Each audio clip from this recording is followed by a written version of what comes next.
telling a story. And this is why several organizations in the city of New York are now working to preserve the 3 remaining buildings in this area. We aim to preserve, educate and preserve and foster awareness about the history of the early Arab migration to the Lower Washington Street neighborhood of Manhattan.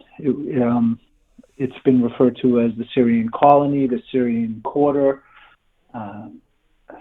Sometimes it's referred to as Little Syria. The former Syrian colony of New York City is located from only a 5-minute walk from one of the city's most important tourist attractions, the Charging Bull, located in the financial district of Wall Street.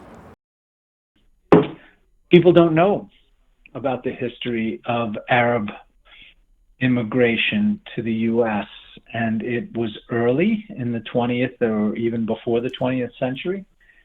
And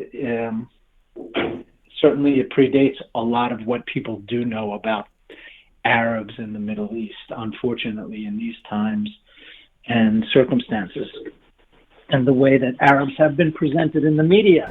St. George's was here in the early 1920s. It was a different facade from what you see now. It was a plainer facade, but by 1929, they put on this wonderful terracotta. And you can see the cornerstone down here if you look. I'll get out of the, you see where it says St. George, Syrian?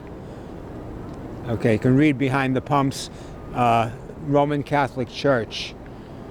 Okay, now, if you come over here to look, you can see the wonderful quatrefoils and the grape leaves and such, you know, the symbol of the Eucharist. And if you look above, it's not a good angle, but probably from the other side of the light, you'll get the better St. George slaying the dragon. Beautiful terracotta mosaic. It's worthy of being in the museum.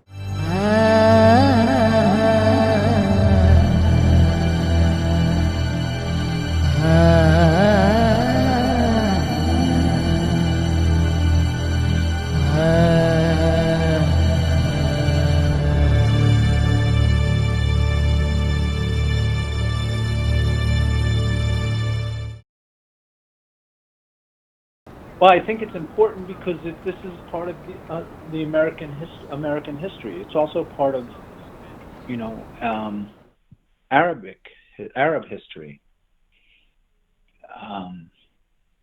So this history needs to be rewritten or excavated and placed properly within the immigrant American experience, or the American immigrant experience.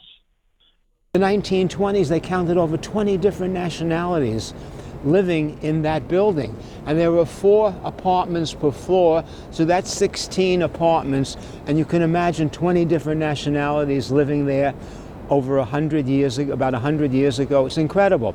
And the base of it had businesses relating to the Arab community, but most of the people living there were Irish and Slavic or whatever. And still on the top floor is living one of the descendants of one of the old ethnic families. His mother was Slovak and his father was Greek. These immigrant groups by the first generation had all gone to school together. So of course they were intermarrying.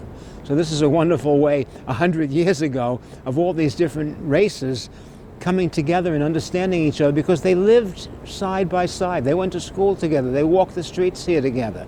So it was amazing that this kind of a neighborhood existed in our history. And what do we have to show for it? One landmark.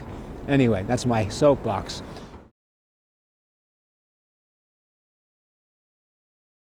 Well, the immigrant heritage, we are trying to save the couple of buildings that showed there were people that lived here. Otherwise, no one would ever know that this was a neighborhood. But of course, where there's a church, you had to know people lived here. Every time there's a church left in a commercial area, it meant it was residential. So we're trying to save the last couple of buildings that can tell the story. And this tells the story so well.